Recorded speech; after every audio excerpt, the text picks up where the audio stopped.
स्तुतामया वरदा वेदमाता प्रचोदयन्तां पावमानी द्विजानाम् आयुप्राणं प्रजां पशुं कीर्तिं द्रविणं ब्रह्मवत्ससं मह्यं दत्त्वा व्रजत ब्रह्मलोकम्। ओम शांति शांति शांति। स्वामीजी నాకు అవకాశం ఇచ్చిన ధన్యవాదాలు, పరమేశ్వరుడికి ధన్యవాదాలు। ఈ మానవ జీవనము భగవంతుడు ఇచ్చిన అద్భుతమైన వరం। మరి ఈ మానవ జీవనంలో భగవంతుడి యొక్క కరుణా కటాక్షము దయ ఉంటుంది మనపై। భగవంతుడు ఎప్పుడు కూడా, పరమేశ్వరుడు ఎప్పుడు కూడా మనకు శాపాలు పెట్టాడు। భగవంతుడు ఎప్పుడు కూడా శాపాలు పెట్టాడు। భగవంతుడు ఎప్పుడు అన్యాయం చేయడు। భగవంతుడు ఎప్పటికీ ఎవరికి దుఃఖాలు ఇవ్వడు। ఇది గట్టిగా పెట్టుకోవాలి మనం। భగవంతుడు ఎప్పుడు దుఃఖాలు ఇవ్వడు, శాపాలు పెట్టాడు। కానీ మనమే అనుకుంటాం, అయ్యో నాకే వచ్చే దుఃఖం, నాకే వచ్చే దుఃఖం। అయితే మహర్షులు చెప్తున్నారు, కపిల మహర్షి సాంఖ్య దర్శనంలో చక్కగా వివరిస్తున్నాడు। అతః త్రివిధ దుఃఖ అత్యంత నివృత్తి అత్యంత పురుషార్థః అంటున్నాడు। త్రివిధ దుఃఖాలు, మూడు రకాల దుఃఖాలు ఉన్నాయన్నాడు। మూడు రకాల దుఃఖాలే ఉన్నాయి।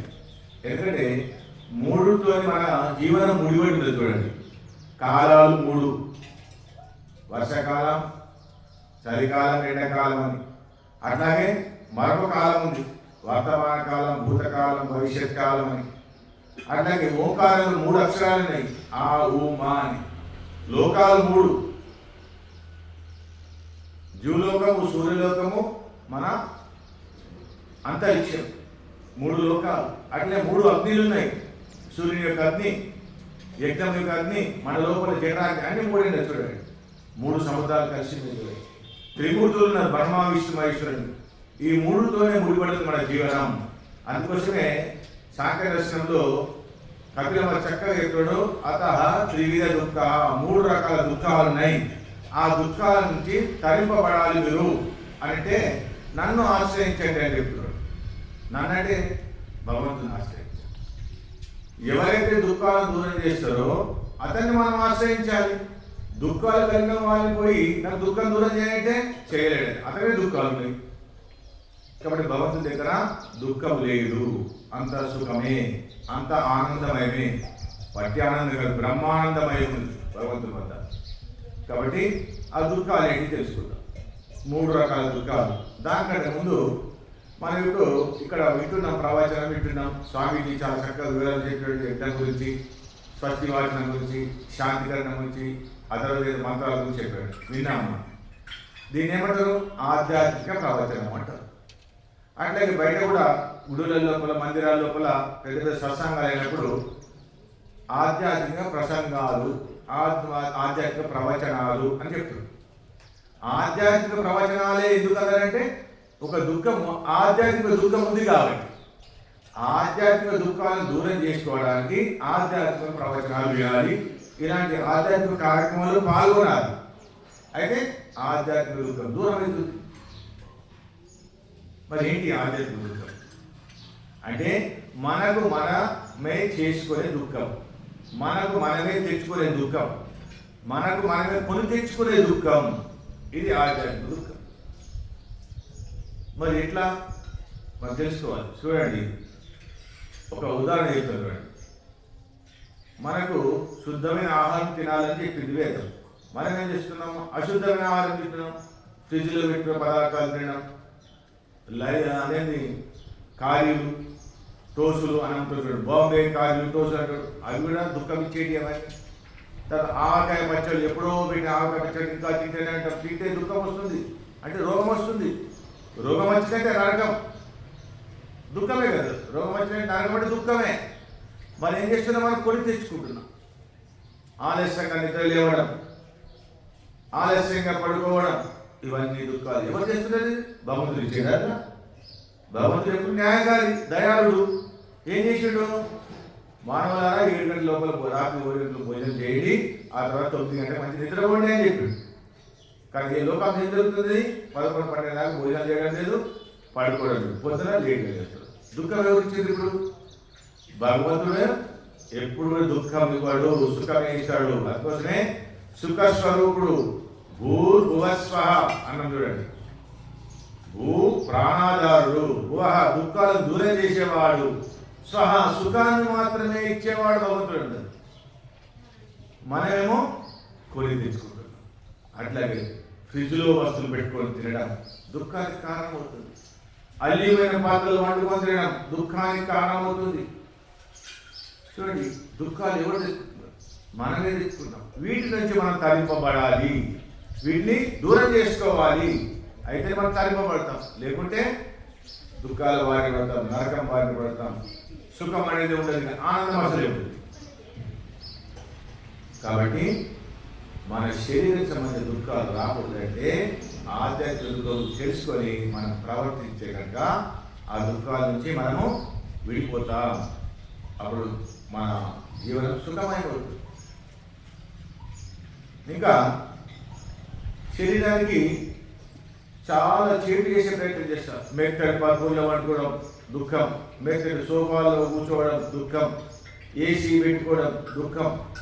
చూడండి ఎన్ని రకాల దుఃఖాలు. చూడండి భగవంతుడు ఏం చెప్పిండు? అసలు జీవనం చక్కగా సాగిగా సాగించుకోండి అని చెప్పాడు. ఆ జీవనంలోనే ఏమన్నా జియో వనం అనే పదార్థం ఉంది. చూడండి, వనం అంటే ఏంటి? ఇట్లా చెట్లు చేపలున్న ఇంట్లో నివసించాలంటే. మన ఇంతకు పూర్వకాలంలో మన నేను చిన్నప్పుడు మాకు కూడా పెద్ద ఇల్లు, ఒక దొడ్డి ఉంటుండే. దొడ్డి అంటే ఇట్లా మంచి చెట్లు అవి ఉంటుండే, పక్కన ఇల్లు ఉంటుండే, వంటశాల ఉంటుండే. ఇప్పుడు అపార్ట్మెంట్ సంస్కృతి అంతా సిమెంట్ మయం, కాంక్రీట్ మయం, చెట్లు లేవు, చేమలు లేవు. దుఃఖం ఎట్లా వస్తుంది కంపల్సరీ. కాబట్టి దుఃఖాలను దూరం చేసుకునే ప్రయత్నం చేయాలి. పెద్ద పెద్ద బిల్డింగ్ కట్టుకున్నంత మాత్రాన సుఖం లభించదు. పెద్ద పెద్ద సోఫాలు సుఖం లభించదు. దండ్ల సెంచరీ పరుపులు పెట్టుకొని ఇంట్లో పెట్టుకుంటారు. నిద్ర వస్తుందా? రాదు, దుఃఖమే. కాబట్టి వాటిని తరింపబడాలంటే ప్రకృతి సహజంగా వచ్చిన పదార్థం చక్కగా వాడుకొని జీవించడం వల్ల మనము సుఖంగా ఉండగలుగుతాం. అందుకోసం ఏం చెప్పారు? జియో వనమే, వనంలో జీవించాలి. వనం ఉండాలి మన ఇంట్లో, చెట్లు చేమలు ఉండాలి, పూల చెట్లు ఉండాలి, యజ్ఞశాల ఉండాలి, అట్లా జీవించాలి. ఈ విధంగా మనము ఆధ్యాత్మిక దుఃఖాలకు దూరం కావచ్చు. అట్లానే మహాత్ములు ఇలాంటి స్వాములు చెప్పే విషయాలు విని వాటిని పాటిస్తే కనుక ఆ దుఃఖాలు మనకు రాకూడదు. ఇక రెండవ దుఃఖం ఆది భౌతిక దుఃఖం. ఆది భౌతిక దుఃఖం అంటే ఏంటి? ఇతర ప్రాణులతో వచ్చే దుఃఖం. ఇతర మనుషులతో, బంధువులతో, మిత్రులతో దుఃఖం వస్తుంది మనకు. ఆ దుఃఖాల నుంచి మనము దూరం కావాలి. మరి ఆ దుఃఖం ఎట్లా వస్తుంది అంటే మనమే కొని తెచ్చుకుంటున్నాం. వాళ్ళు కూడా ఏమంటారు మలేషియా గారు, బయట వాళ్ళకు మన మీద ఈర్ష్య ద్వేషం ఉందని మనం చేసుకునే కారణం అది. కాబట్టి బయట వాళ్ళు మనకు దుఃఖం రాకూడదు అంటే ఒక ఉదాహరణ చెప్తున్నాడు. మన సామెత ఉంటుంది, అంత్య నిష్ఠూరం కంటే ఆది నిష్ఠూరమే మేలు అని అంటారు. అంటే కొంతకాలం తర్వాత నిష్ఠూరం పడదు, ముందే నిష్ఠూరం అయితే అయిపోతుంది కదా అని సామెత. ఒక వ్యక్తి నీ దగ్గరికి వచ్చి, అయ్యా అప్పులకు అవసరం ఉంది అన్నాడు. దయదలిచి ఇచ్చాడు. ఎప్పుడు ఇస్తాను? పలానా టైం అన్నాడు. ఆ టైం అయిపోయింది కాదు, ఆ టైం అయిపోయి 6 గంటలు అయిపోయింది, ఆయన ఇవ్వలేదు. ఇప్పుడు దుఃఖం ఎవరు తెచ్చుకున్నారు? భగవంతుడు ఇచ్చినా ఇవ్వాలి, మనం తెచ్చుకున్నాం. ఆయన వచ్చి అడగానే పొంగిపోయినాం. నువ్వు అంతటోడు, ఇంతటోడు, చాలా మంచోడు అని అనగానే పొంగిపోయి ఏం చేసాడు? ఒక 10,000 అవసరం ఇవ్వడానికి ఇచ్చాడు. ఎప్పుడు ఇస్తావు? ఒక నెల తర్వాత ఇస్తాడు. నెల కాదు, 6 ఏళ్ళు గడిచిపోయింది, ఇవ్వలేదు. దుఃఖం. ఇంకా ఇస్తాడు దుఃఖం. ఎవరు తెచ్చుకున్నారు? మనమే తెచ్చుకున్నాం. భగవంతుడు ఇవ్వలేదు దుఃఖం. ఇదే ఆది భౌతిక దుఃఖం అంటే. వాస్తవం అయితే సహకరించాలి, సహాయం చేయాలి, పరోపకారం చేయాలి కానీ ఫలితం ఆశించకూడదు. కాబట్టి ఏం చేయాలి? మనం అదే అవసరం పైసలు ఇచ్చేసి బాబు ఇగో ఇదైతే పోయి ఇవ్వకుండా పడలేదు అని చెప్తే దుఃఖమే ఉంటుంది. లేకుంటే దాన్ని పట్టుకొని అనుకో ఇక దూడిగా తీసుకునేటప్పుడు మంచిగా మాట్లాడతాడు, ఇచ్చేటప్పుడు ఉంటాడు, నిన్నే తింటాడు ఉంటాయి. ఎంత దుఃఖం ఇది ఆదిభౌతిక దుఃఖం అంటేదే. అట్లనే పశుపక్షులతో మనకు హాని కలుగుతుంది చూడండి, పశుపక్షులతో హాని కలుగుతుంది, అది కూడా దుఃఖమే. వాటిని కూడా మనం రక్షింపబడాలంటే భగవంతుని ఆశ్రయించాలి. చూడండి, దొంగలు అందరిలో వాడు దొంగలు బయట నుంచి దుఃఖాలు వచ్చేది. ఆదిభౌతిక దుఃఖం అంటే ఇదే, బయట నుంచి వచ్చే దుఃఖం ఏంటంటే దొంగలు అందరిలో వాడు, కుక్కలు అందరికీ వస్తాయి, మనుషులందరినీ కరువు. చూడండి, పశుపక్షులు దారిలో పోతుంటే తాగి మన మీద పొడుస్తుందా? పడదు. ఎవరైతే తప్పు చేసి బాధ పొడుస్తుంది. అంటే ఇతర ప్రాణులు కూడా అంతే, మనకు ఏ హాని తలపెట్టవు భగవంతుడు న్యాయకారి కాబట్టి. గత జన్మలు మీరు చేస్తుంటే మాత్రం పనిష్మెంట్ ఇస్తాడు పశుపక్షులతో. అంటే ఒక ఎగ్జాంపుల్ ఏంటంటే, గత జన్మలో మేకలు బాగా మోసుకుంటున్నాడు, ఏం చేసేది? ఈ జన్మలో పులిలాగా వస్తాడు, పులిలాగా వచ్చి నిధి తెచ్చుకో. ఇది ఆది భౌతిక దుఃఖం అంటే. అట్లనే వాహనాలతో దుఃఖం వస్తుంది మనకు. వాహనాలు నడుపుతుంది, అడ్డదిడ్డంగా నడుపుతారు, మనకు ఉద్దేశం మనకు దుఃఖం. వాటి నుంచి రక్షించబడాలంటే మనం పరమేశ్వరుని ఆశ్రయించాలి. ఎట్లా చూడండి, ఇప్పుడు మనం యజ్ఞం చేసినాము, ఎక్కడ కూర్చున్నప్పుడు ఆ యజ్ఞపు వాయువు మనం బాగా తీసుకుంటుంది, ఆ యజ్ఞం అందరూ వ్యాపించబడింది. అంటే మన ఈ బట్టలు కూడా యజ్ఞ వాయువుతో నిండిపోయింది. చూడండి, ఇప్పుడు ప్రస్తుతం ఎవరైనా బయటకు నది వచ్చినకు నది రాక ఏం కనబడుతుంది? వాసన, మంచి మధురమైన వాసన వస్తుంది. అప్పుడు ఏమైంది? మంచి మధురమైన వాసన వస్తున్నాడు, అట్లా నిండిపోయింది. చూడండి, ఇలాంటి క్రియల వల్ల ఈ బయట నుంచి వచ్చే ప్రమాదాల నుంచి రక్షించుకోవచ్చు, దుఃఖం రాకుండా నిరోధించుకోవచ్చు. ఆ ప్రయత్నం జరుగుతుంది. ఎందుకంటే యజ్ఞం వలన వాయువు అంతా శుద్ధమైన కూడా కాదు, భగవంతుడు వద్దకు చేరుతుంది, పరమేశ్వరుడు చేరుతుంది, పంచభూతాల్లో కలుస్తుంది. పంచభూతాలతోనే మనం రక్షింపబడతాం. ఒక్కోసారి చూస్తుంది, అరే ఇంకా పక్కకి వెళ్ళి బండి ఎంత గుర్తుంది అంటున్నాడు. అది కారణం, అది రక్షించింది యజ్ఞము. అవును, రక్షణ అది. మనం చూడండి, మనం మంచి మార్గంలో వచ్చినప్పుడు మనకు తెలియకుండానే మనకు బాగా ఇష్టమైన చుట్టాలు మంచిగా చేస్తారు. ఎట్లా వస్తారు? Connection, government connection. కాబట్టి యజ్ఞ క్రియలు చేయడం వల్ల, వేద గీత కర్మలు చేయడం వల్ల మనం ఈ ఆది భౌతిక దుఃఖాల నుంచి రక్షింపబడతాం. మనకు మంచి మనసు ఏర్పడుతుంది, మంచి మైండ్ మెదడు ఉంటుంది, మంచి ఆలోచనలు ఉంటాయి. కాబట్టి ఆ దుఃఖాలను దూరంగా ప్రయత్నం చేస్తాం. అంటే ఒక ఉదాహరణ ఏంటి, రాత్రి పూట వాహనం నడిపించవద్దు వేదంలో ఉంది. రాత్రి 9 నుంచి పొద్దున 3 గంటల వరకు వాహనం నడపకూడదు. నడుపుతున్నాడు, ఏం చేస్తాడు? నడిపిన తర్వాత ఏం చేసాడు? ఎక్కడ ఉద్దేశం, ఎవరు వచ్చి ఉద్దేశాడు? దుఃఖం ఎవరు తెచ్చాడు? వాహనం అవసరమే. ఎప్పుడు అవసరము? జాగ్రత్త అవస్థలో వాహనం నడుపుకోవాలి. నువ్వు సుషుప్త అవస్థలో వాహనం నడుపుకుంటే ఉద్దేశం నరకం, దుఃఖం వచ్చే. కాబట్టి రాత్రి 9 నుంచి పొద్దున 3 గంటల వరకు పడుకోవాలి, నిద్రపోవాలి, వాహన నడుపు. అత్యవసర పరిస్థితి పోవాలి, తప్పదని.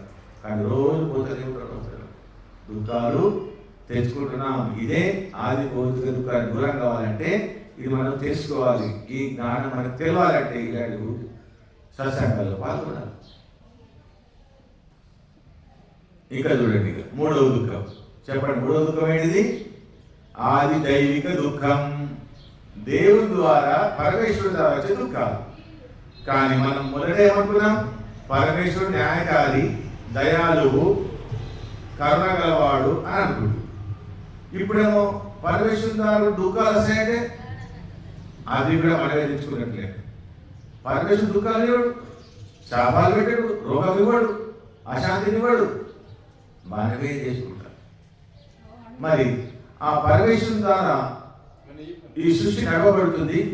ఈ సృష్టిలోని పదార్థాల వల్ల దుఃఖం ఏర్పడుతుంది మనకు. ఏ విధంగా అంటే పిడుగులు పడడం, బాగా వర్షాలు పడి వరదలు రావడం, బాగా ఎండలు కొట్టి కరువు తాండవించడం, భూకంపాలు రావడం, ఇవన్నీ సృష్టి ద్వారా వచ్చేది, అంటే పరమేశ్వరు ద్వారా వచ్చేయడం. కానీ అంటున్నాం, ఏమంటున్నాం? ఆది దైవిక దుఃఖం అని అంటున్నాం. కానీ భగవంతుడు ఇచ్చేది కాదు. మనం చేతులారా చేసుకున్న కర్మఫలం వల్ల ఆ దుఃఖం మనకు వస్తుంది. ఏ కర్మలు చేసిన చూడండి, వాహనాలు ఎక్కువ పెరిగిపోయినాయి, చెట్లు తగ్గిపోయినాయి, వాహనాలు ఎక్కువైపోయినాయి, కాలుష్యం ఎక్కువైపోయింది. దుఃఖం ఎవరికి వచ్చింది? మనకు వచ్చింది. పరమేశ్వరుడు ఇచ్చిండా? అన్ని వాహనాలు ఎప్పటి ఇష్టపడి అంటే చెప్పిండా? చెప్పలేదు.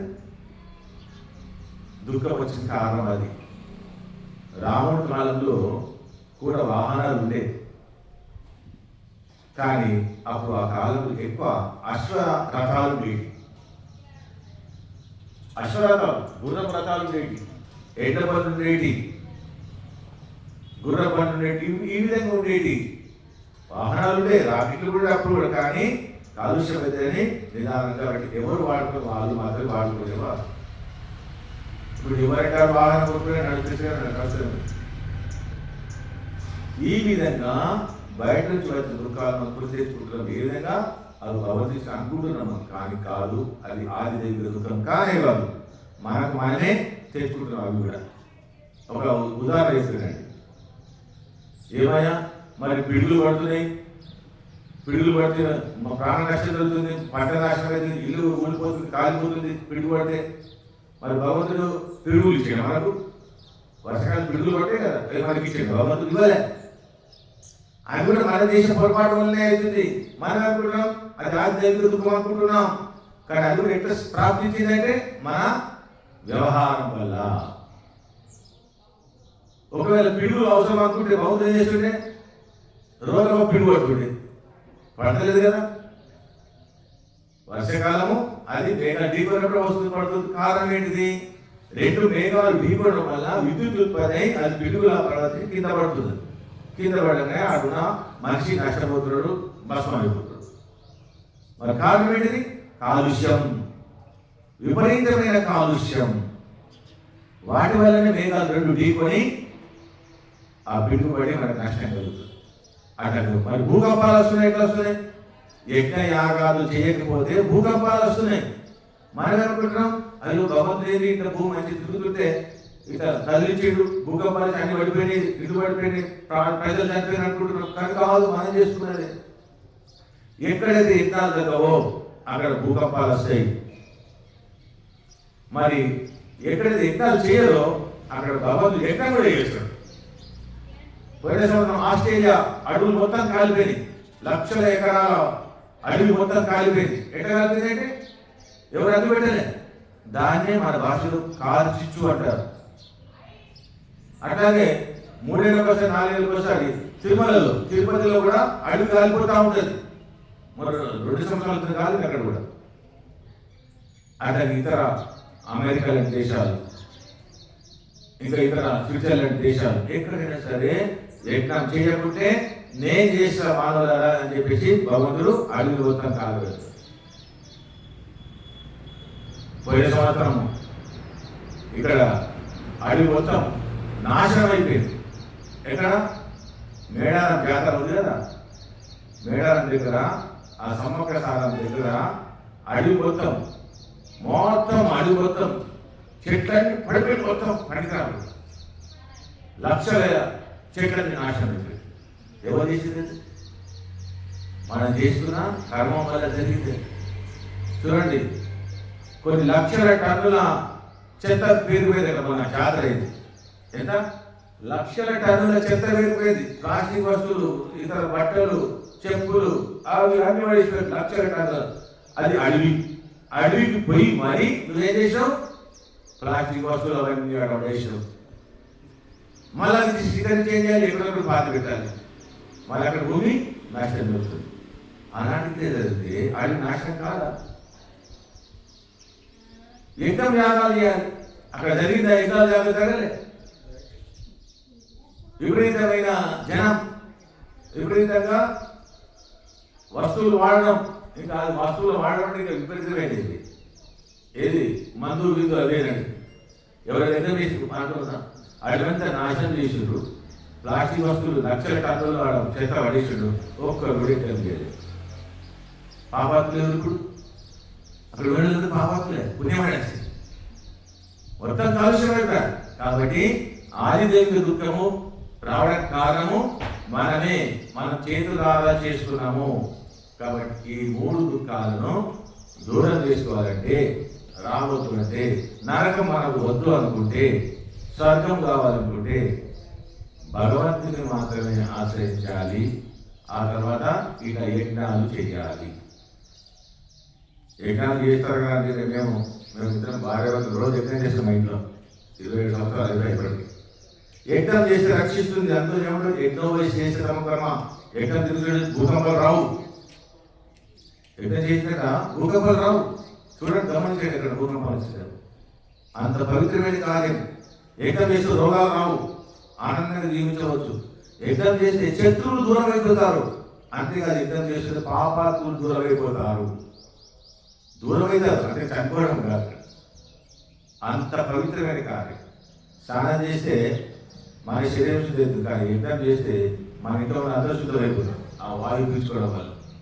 అంత పవిత్రమైన కార్యం. ప్రపంచంలో ఎక్కడ చూసినా యజ్ఞం దేంతో చేస్తారు? ఆవు నీళ్ళతోనే చేస్తారు. ఆవు నీళ్ళు తప్పితే ఎక్కువ దగ్గర వాడమే వాడరు. ఎంత మంచి నూనె అయినా సరే వాడరు. ఆవు నీళ్ళతోనే యజ్ఞం చేస్తారు. అలాంటి యజ్ఞ కార్యం. ఈ యజ్ఞ కార్యాలు చేయడం వల్ల ఈ త్రివిధ దుఃఖాలకు మనం దూరంగా ఉంటాం. మళ్ళీ చెప్పాడు, అత త్రివిధ దుఃఖ అత్యంత పురుషార్థ అన్నాడు. అంటే పురుషార్థం కూడా చేయాలి. ధర్మార్థ కామ మోక్షం. మొదటిగా మనకు సంకల్పం చెప్పాడు చూడండి స్వామిది. ధర్మార్థ కామ మోక్షం కోసం యజ్ఞం చేస్తున్నాం అన్నాం. అంటే పురుషార్థం చక్కగా వ్యవహారం జరగాలి. ధర్మం ప్రకారం నడుచుకుంటూ, ధనం సంపాదించుకుంటూ, మంచి కోరికలు తీర్చుకుంటూ మోక్ష సాధన కోసం ప్రయత్నం చేయాలి. మోక్షం అంటే మనం ఆనందమంటున్నారు. ధనవంతులు ఎవరని చెప్పి వేదాలు చెప్తుంది. ధనవంతులు ఎవరట? ధాన్యం ఎవరైతే పండిస్తారో వారే ధనవంతులు. వైశ్యులు కూడా వాళ్ళేనట. ధనం ఎవరైతే కూడబెట్టుకుని వాళ్ళు ధనవంతులు కాదు. ధాన్యం పండించిన వాళ్ళు ధనవంతులు. వారే వర్తకం చేసేవాళ్ళు, వాళ్ళే వైశ్యులు. వాస్తవంగా వేదంలో ఉన్న విషయం. ఇప్పుడు ఎవరెవరు వ్యాపారం చేస్తున్నారు? పండించలేదు, కోత పోసేది తెచ్చలేదు. ఎవరితో తీసుకొస్తారు? కమిషన్ చేసి అమ్ముతాడు. మధ్యలో రైతు కష్టపోతే పాపం 5 రూపాయలు టమాటా ఇవ్వకుంటాడు. ఆడ పట్టణం పోయిన తర్వాత 40 రూపాయలు 60 రూపాయలు టమాటాలు నష్టపోయి రైతు నష్టపోతాడు. ఇతడే అనుకోవాలి వాస్తవంగా. అందుకోసం మధ్యలో రైతు బద్దలో పెట్టారు, సంతోషపడలేదు. సో ఈ విధంగా దుఃఖాలకు దూరం కావాలంటే పరమేశ్వరుడు మాత్రమే ఆశ్రయించాలి. అతని శరణే వేడాలి. రాగానే మనం సంధి మంత్రాలు చదివి చూడండి. సంధి మంత్రాలు ఏమున్నాయి చూడండి. మనస పరిక్రమ మంత్రాలు ఉన్నాయి, అట్లనే అభివర్షణ మంత్రాలు ఉన్నాయి. పాపాలు దూరం అయిపోతామని చెప్తున్నారు. అలాంటి మంత్రాలు చదివినామా రోజు సర్వాలు పట్టించాలి. మానవులందరి కోసం వేదం, ఒకళ్ళే కాదు. ఆ విధంగా పరమాత్మను మనము ధ్యానం చేయాలి. పొద్దున పూట ఆ విధంగా సంధ్య చేసుకోవాలి, సాయంత్రం కూడా సంధ్య చేసుకోవాలి. సాయంత్రం చేసుకో సంధ్య తెల్లవారి వరకు రక్షిస్తుంది. తెల్లవారు చేసిన తర్వాత సంధ్య చేసుకుంటే రాత్రి వరకు రక్షిస్తుంది. ఎవరు రక్షిస్తారు? మంత్రాలు, వేద మంత్రాలు రక్షిస్తే మనం మాట స్పష్టంగా ఉంటుంది, వ్యవహారం సరిగా ఉంటుంది వేద మంత్రాల వల్ల.